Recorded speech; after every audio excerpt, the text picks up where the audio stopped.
नमस्कार दोस्तों। एक बार फिर से हार्दिक अभिनंदन करता हूं आपके अपने YouTube channel Indian career classes में। और आज की हमारी जो वीडियो होने वाली है वो होने वाली है फ्यूचर कॉन्टिन्यूअस टेंस के ऊपर। बेसिकली टेंसेज का काम होता है एक्शंस के बारे में बताना और एक्शंस की टाइमिंग के बारे में बताना।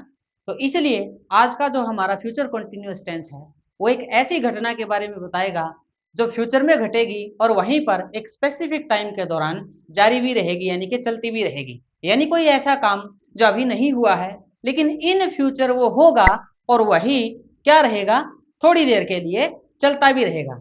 एक एग्जाम्पल के लिए अगर हम ले, जैसे कि मैं घर जाते ही सोऊंगा।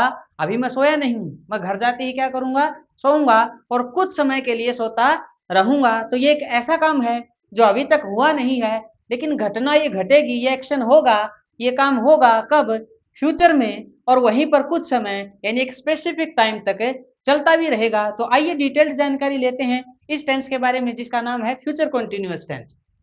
यहां पर आपको लिखा हुआ दिखा भी मिलेगा। कैसे? The future continuous tense shows, ये दिखाता है। क्या दिखाता है सर?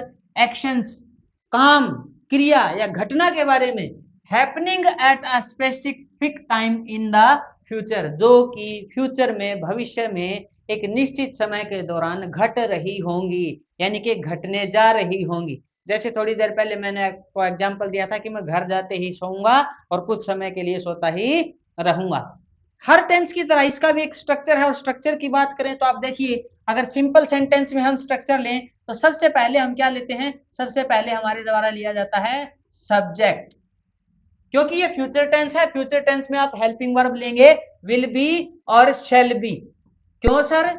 अभी ध्यान दीजिएगा, अगर आप कॉन्टिन्यूअस टेंस ले रहे हैं और खास करके फ्यूचर कॉन्टिन्यूअस टेंस, तो फ्यूचर की मेन हेल्पिंग वर्ब होती है विल और शैल, और कॉन्टिन्यूअस में इनके साथ जुड़ जाएगा बी। और कॉन्टिन्यूअस चाहे किसी भी टेंस का हो, आप जिसको कॉन्टिन्यूअस भी बोल सकते हैं, किसी भी टेंस का हो, मेन वर्ब जो है आपकी, यानी कि जो बेसिक फॉर्म है आपकी, प्रिंसिपल फॉर्म है, जिसको आप फर्स्ट फॉर्म भी बोल सकते हैं, उसके साथ आपको यूज करना होता है आईएनजी का। तो हमारा स्ट्रक्चर बन गया सब्जेक्ट प्लस विल बी, या हो सकता है शेल बी, और मेन वर्ब के साथ यानी V1 के साथ आईएनजी, और प्लस कर दीजिए आप उसके साथ क्या, सब्जेक्ट, सॉरी सब्जेक्ट नहीं, आप किसको लिखेंगे यहां पर, आप यहां पर लिखेंगे ऑब्जेक्ट को। किसको लिखना है? ऑब्जेक्ट को लिखना है सर। अब जैसे यही तरीका आप यहां पर देख लिखा हुआ आपको मिलेगा। जैसे क्या लिखा हुआ है, सबसे पहले सर सब्जेक्ट लिखा हुआ है, विल बी और वर्ब के साथ है आईएनजी। अब बात आती है सर किसके साथ विल बी का यूज करें और किसके साथ शैल बी का यूज करें। नॉर्मल लैंग्वेज में जो साधारण भाषा हमारी होती है उसमें हम जो हमारे फर्स्ट पर्सन होते हैं आई और वी, हम उनके साथ यूज करते हैं शेल बी का।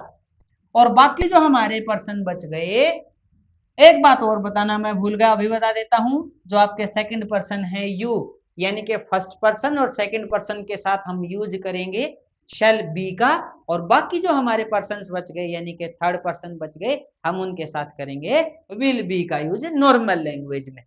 अब अगर इसी सेंटेंस को, जो कि हमने स्ट्रक्चर पढ़ा था सिंपल का, उसको नेगेटिव में कन्वर्ट करना हो तो हम क्या कर देंगे, हम कर देंगे जो विल बी था उनके बीच में आप नोट और लगा दीजिए, विल नॉट बी, और शेल के साथ हो जाएगा शेल नॉट बी।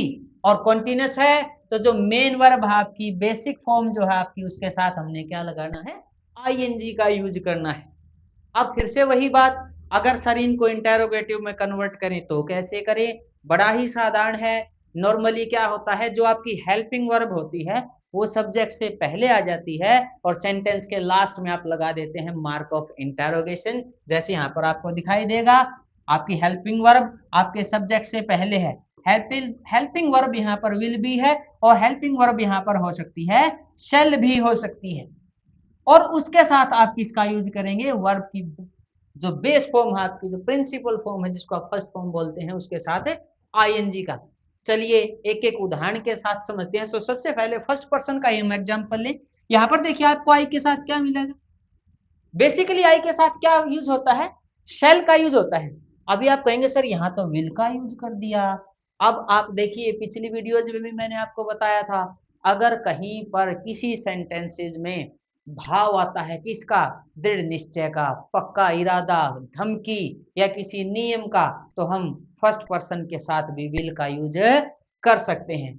बात जो नोट करने की वो क्या है कि जो इसमें कॉन्टिन्यूअस है उसमें आप हेल्पिंग वर्ब के साथ यूज करेंगे बी का, और जो वर्ब की फर्स्ट फॉर्म है, बेस फॉर्म है, उसके साथ है आईएनजी का। एक सेकंड पर्सन का हम लेते हैं। देखिए यहाँ पर क्या लिखा हुआ है, यू विल। अब यहाँ पर आप कहेंगे सर आपने यू का यूज तो शेल के साथ करवाया था, यानी शेल का यूज यू के साथ करवाया था। अब बात वही ध्यान रखने की है, अगर किसी सेंटेंस में धमकी, पक्का इरादा, निश्चय या बाध्यता या कोई नियम दे रखा है, तो आपके जो सेकंड पर्सन हैं आप उनके साथ शेल का यूज करेंगे, अन्यथा आप विल का ही यूज करेंगे। लेकिन इस तरह की बातें नॉर्मल लाइफ में बहुत कम देखने को मिलती हैं, इसलिए हम यू के साथ केवल और केवल विल का यूज कर सकते हैं और करते भी हैं। और जब अगर फ्यूचर कंटिन्यूअस है तो हम उसके साथ यूज करेंगे यू विल बी का। अब आप देखिए यू विल बी रीडिंग, हमने देख लिया सर विल बी, और बेस फॉर्म क्या है सर, इसकी बेस फॉर्म है सर रीड, तो हम लगा देंगे आईएनजी। नेगेटिव में कन्वर्ट करें आप तो आप किस में बदल देंगे इसको, वॉन्ट बी या विल नॉट बी। आप इसको क्वेश्चन वाला वाक्य बनाएं, यानी कि किस में कन्वर्ट करें, इंटरोगेटिव में, तो आप हेल्पिंग वर्ब किससे पहले ले आइए, आपके सब्जेक्ट से पहले ले आइए। उसी तरह एक एग्जांपल ले हम किसका, थर्ड पर्सन का, आप चाहे ही का लीजिए, शी का लीजिए, इट का लीजिए, तो आप देखेंगे किसका यूज है, विल बी का। मेन वर्ब क्या है यहाँ पर, ड्राइव, तो ड्राइविंग हो गया। कुक है तो क्या हो गया, कुकिंग हो गया। रेन है तो क्या हो गया, रेनिंग हो गया। अब इसी को नेगेटिव में कन्वर्ट करें तो क्या हो जाएगा, will not be, will not be और विल नॉट बी, या would not be, would not be और वुड नॉट बी। और मेन वर्ब के साथ किसका यूज किया हुआ है यहाँ, आईएनजी का। आप समझिए इस बात को, कॉन्टिन्यूअस नॉर्मली चाहे किसी भी सेंटेंस का क्यों ना हो, सॉरी किसी भी टेंस का क्यों ना हो, आपको वर्ब की फर्स्ट फॉर्म के साथ, बेस फॉर्म के साथ आपको यूज करना ही पड़ेगा आईएनजी का।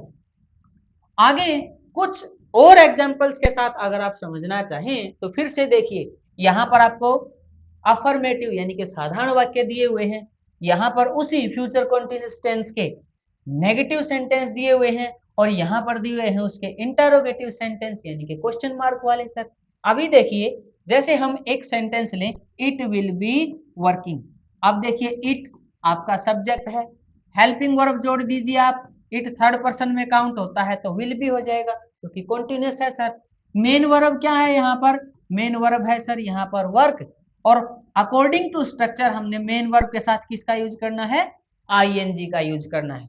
इसी को कन्वर्ट करें अगर किसके अंदर, नेगेटिव के अंदर, तो हो जाएगा विल नॉट बी, और अगर इसी को कन्वर्ट करें किसके अंदर, क्वेश्चन मार्क वाले सेंटेंस यानी कि इंटरोगेटिव सेंटेंस में, तो आप देखिए जो आपकी हेल्पिंग वर्ब है किससे पहले हो जाएगी, आपके सब्जेक्ट से पहले हो जाएगी। तो ये था हमारा आज का फ्यूचर कंटीन्यूअस टेंस, और नेक्स्ट जो हमारी वीडियो होने वाली है वो होगी फ्यूचर परफेक्ट टेंस के ऊपर। इसलिए मैं आपसे उम्मीद करता हूं अगर आपको हमारी वीडियोस पसंद आ रही हैं तो वीडियोस को लाइक करें, चैनल को सब्सक्राइब करें और दोस्तों के साथ शेयर करना ना भूलें। तब तक के लिए धन्यवाद।